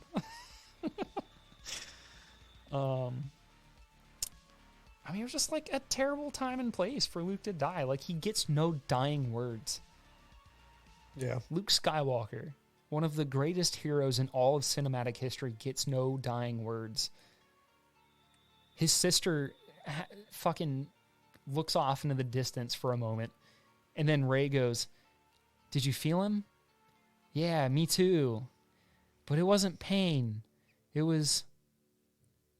What did she say? Fucking peace, acceptance? I don't even remember. I was just like mad. I was just mad. Also, there's no planetary shield on Crate, so why doesn't the First Order just execute the fucking rebels that land there with planetary bombardment? Like, the whole point of the ground assault on Hoth was that Hoth had a shield. Had a ground assault was necessary to take out the shield generator, and after they take it out, they bomb the base from orbit. Like, no one involved in the writing of this movie had any concept of like technology in Star Wars or like what this shit's used for. Like literally, that was my last note before I just wrote, I hate this movie. I hate this movie. The First Order stormtroopers that enter the base are snow troopers. I hate this movie. That's what I wrote. And then the closing scene with the kid in the broom, like, once again, they don't understand the Force. Oh. Like, it's not like Force-sensitive people can just go around using the Force. Like, you have to be trained to use Force powers. Otherwise, you're just some person who seems like exceptionally charismatic or exceptionally skilled. Like, Anakin Skywalker, if he hadn't gone off and trained with the Jedi, would have just been a very good pilot. pod racer. Yeah. Like, that's all he would have been. Yeah. And he probably would have won his freedom at some point and bought his mom out of slavery, and he probably just would have been, like, top pod racer on Tatooine. Yeah. And same with Luke. He just would have been a good pilot. Like, he was just intending to be a pilot. Yeah. He just had good reflexes. Yeah. Like, that's it, you know? Like, maybe you become a world-class athlete. Like, that's the kind of thing that you were if you were Force-sensitive. It was just, like, more in tune with the world around you. But it didn't give you, like, the Force powers. Those were things that had to be taught. You had to be taught how to access the Force within yourself to manifest these powers. Yeah. Kid fucking Force pulling the broom, though. That's what they think this Star Wars is. Yeah. 2 out of 10. 2 out of 10. 1 out of 5. I'm on Facebook numbers now, baby. Shit. 0.75 out of 5. God. I hate this movie. Yeah, it sucked. It sucked when I first saw it. It still sucked sucks. so bad that they had to bring J.J. Abrams they back. had to bring J.J. Abrams back. Yeah. Like, this movie undoes everything that Force Awakens does, and then... He tries to redo it. And then, yeah. J.J. Abrams literally has to do, like, 2 movies in one. Because Ryan Johnson's like, you're a nobody. And then J.J. Abrams is like, well, no, you're not really. You're kind of somebody. And he doesn't set up a villain for the trilogy either. Yeah. Like, I think he would argue, like, no, Ben was supposed to be the villain then. And it's like, someone's pulling the strings here. It's literally just like Palpatine came out of fucking nowhere. They were just like, yeah, Emperor's still here. It's like, what the fuck? That's literally the line. The line is literally, Palpatine has returned somehow. Yeah. It, fucking insane. Trash. That whole... I think... Here's the other thing. Some people make the argument, right, that they're like, well, you know, whenever you're making a trilogy, you never really know how successful one movie is going to be, so you don't know if you're going to get to make the next movie. This was Disney making Star Wars movies. They absolutely knew for a fact that they were going to be making 3 movies. Yeah. They should have had a plan. Yeah. And, like, fans on the internet guessing that Rey was a Skywalker because she had to be, because that's the fucking legacy, you know? And then them being like, oh, let's change it, last minute, change it. Subvert expectations. Yeah, like... Just like Game of Thrones. Yeah, like, is it really so bad to give fans, like, oh, I called it, and then have some, like, a small vocal minority be like, this movie was predictable? Because, like, that's the argument against it, right? Like, it's predictable. Hey, guess what? Good guys end in the win. And good guys end in the wind. Shit's got me fucked up. I mean, if you're a Force ghost, I guess you end in the wind. Yeah, bitch, I end in the wind. Also, did you notice that Luke, for one of those scenes where he's sitting on the rock, has like a very long cape blowing in the wind, and then whenever he farts himself to death, he does not have a cape. No. Yeah, that's like a cinema sin kind of moment, but it made me even more mad because I was like, was that Mark Hamill there? Did they stick someone in for Mark Hamill for Luke's death? I truly wonder. That would be the ultimate disrespect. Yeah, it really would be. And like they do like the most fake, like, oh, we're honoring this. Look. He's looking at the horizon once again, and he sees the twin sons of Tatooine, and he ends his story where he started. And you're like, what? He fucking hated Tatooine. Yeah. He didn't go back to Tatooine. There was nothing on Tatooine calling him there. It's not like that was his home. It's not like the Lars homestead was his home, you know?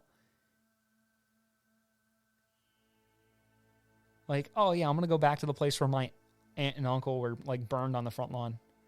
What? I don't think so. It's a bigger galaxy. The Farmboy left. The Farmboy walked so the Jedi Master could run. Either way, terrible fucking movie. I did, kind of in the vein of what I was asking you earlier, like, what's the theme of this film? Oh, the theme is you don't have to be someone special in order to have a changing effect on the universe. So that would be the theme of the A plot, right? With Rey, Ben, Luke, Snoke. Yeah. Like that's the plot there. Poe, Holdo, Leia, what's the theme there?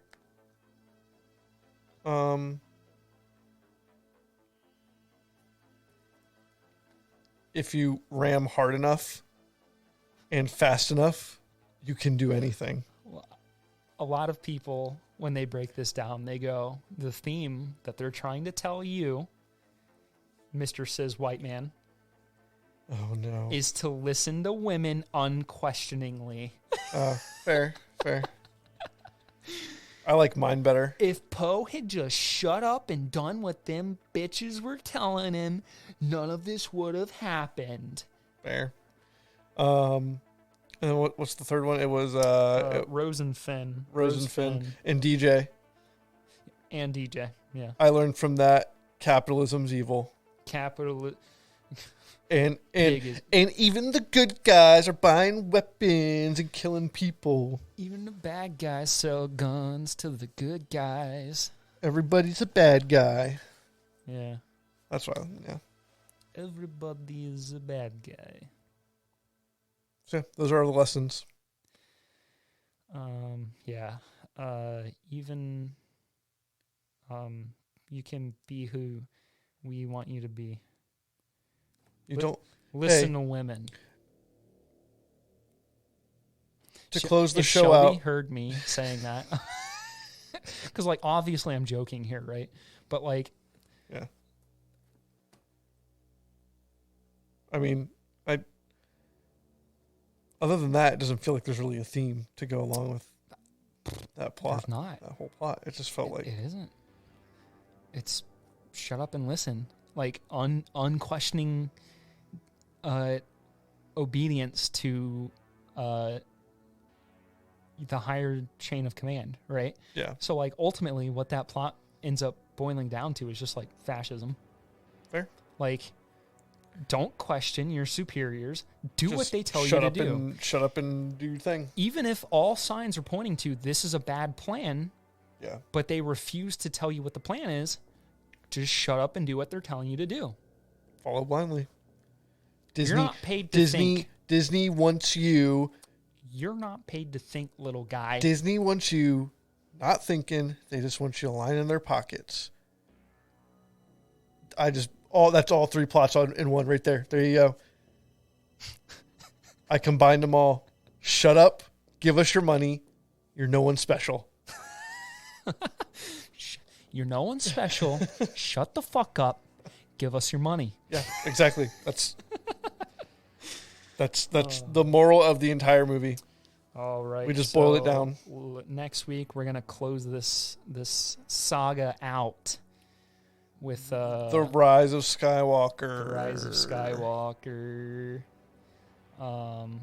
It's gonna be a fun one. Can't wait to talk more. Yo, actually, Film Threat in their court case against Star Wars, their little critics court thing, today was talking about like how Disney Lucasfilm has broken the lore of Star Wars to such a point that like it ultimately ruined the entire franchise, right? Yeah. And first off, I didn't know who was going to be the prosecution for this, but it was Critical Drinker. If you're unfamiliar with him, he's a Scottish dude. He's a published author, and he's got a series of videos. This kind of brings me full circle talking about this, because whenever I was talking about, like, there was something bothering me about this movie, and I watched it like 5 or 6 times, and then I started getting just recommended like banger after banger of video criticizing this movie. One of them was Critical Drinker. I think he did like 2 or 3 videos on The Last Jedi because it's so bad, right? It's the kind of things I was talking about here. Like, the dialogue is cringe. It's got too many plot lines. The plot lines that are there are poorly done. It doesn't respect character at all. Yeah. It doesn't take anything from the first movie and build on it. In fact, it actively shits on what they built up in the first movie. This, as part 2 in a trilogy, is a big you could watch The Force Awakens and then Rise of Skywalker, and that would be a more complete film saga than watching 1, 2, 3 of these. Yeah. So like those are just like standard criticisms of this movie, because like this movie floundered hard. It sucked. Like, it made a shit ton of money. But it only made a shit ton of money because it was Star Wars. I think I saw it was like $1.3 billion. Yeah, it made, I think, it definitely made like half of what The Force Awakens did. Yeah. Because there were not as many repeat viewings, for sure. Yeah, because it fucking sucked. Yeah. I think I saw The Force Awakens like 3 times, 4 times. I don't know. I maybe saw it twice. Yeah. And then, because I think I saw it with friends I saw it with friends in IMAX. in Tallahassee. I'm pretty sure I came home because it released around holidays, right? I'm pretty sure I came home and saw it with my dad too. And I can't remember who else I saw it with, but I saw it multiple times. I definitely, The Last Jedi I saw once. And I said, because we left there and we definitely both were just like, I don't know. Yeah. And then like, and then I was like, it's out on streaming. I'll watch it. I watched it. And then, like I said, had a weird feeling. I was like, God, man, something's not right about this. Gotta watch it like a few more times. Watched it like 5 or 6 times and got to the point where I was like, yeah, dude, this is fucking bad. Like, because we had memed for a while about like, I think everyone after their first time watching it hears that Rose line and goes, what the fuck? Yeah. With the, you don't win by fighting what you hate, but by protecting what you love or saving what you love or whatever. And you're just like, what the fuck are you talking about? Like, every war in history, righteously motivated or not, was like fought by people who hated what the other people stood for. But it's just you like, know? You also just didn't get those shitty, corny lines in the originals. No. The closest you come to it is like Attack of the Clones with the dad jokes. Yeah. But it's like, at least those are like jokes. Like, this is like, she's trying too, like, you are trying too hard to like be deep. Yeah. And you're just saying nonsense. Even like the spiritual aspects of the Force, right? Because if you're comparing this to Empire, right? Which Rian Johnson, when you listen to him, interviews, was like heavily comparing this to Empire. It's why you regularly get the returns to like Hoth type imagery and that kind of stuff. Yeah. Yeah.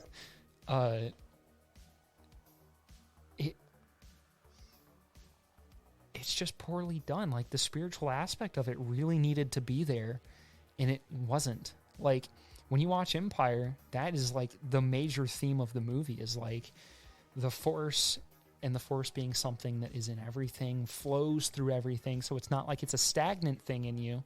It is something in motion in you.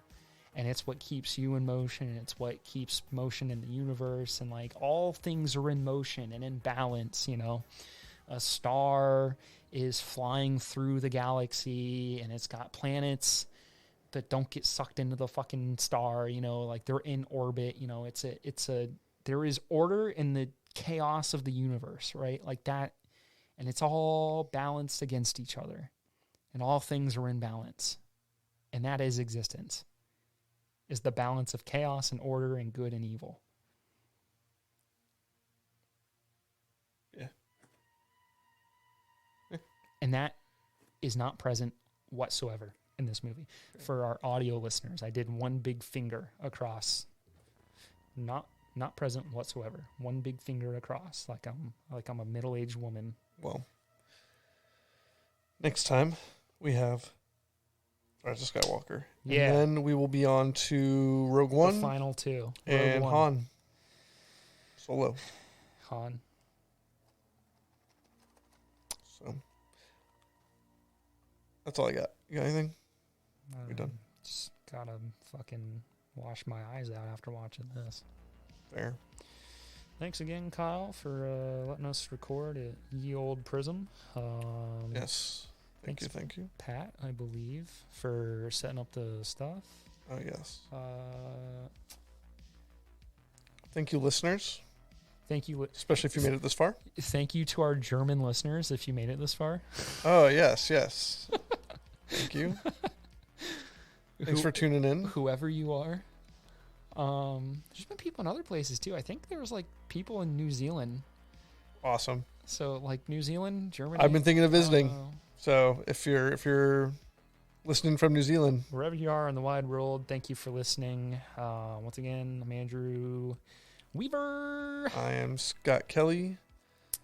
If you want to send a question into the podcast, you can email cryptidworksofficial@gmail.com. And I'll probably look at that email 2 weeks from now and be like, oh, fuck. Should have looked at that sooner. Subscribe to our Patreon. Yeah, we have a Patreon. Buy our merch. $5 if you're a real one. I don't. If legitimately, if someone subscribed, I wouldn't even know what to do with the like $3 that we would get from that. You know what? If people subscribe to our Patreon, I will 3D print you something. If you subscribe to our Patreon, I'll post fucking shirtless pics behind that Patreon wall. There we go. You get to see my whole middle-aged white man body. 30 years old in August. We'll do a sexy photo shoot with lightsabers. Yeah, slave Leia bikinis and lightsabers. Shit. Well, again, thank you for listening. Also, that's the reward for if we get to $1,000 on the Patreon. Yeah, all right? shit. So let's at least make it worth our while. Thanks again for listening. We love you. Good night.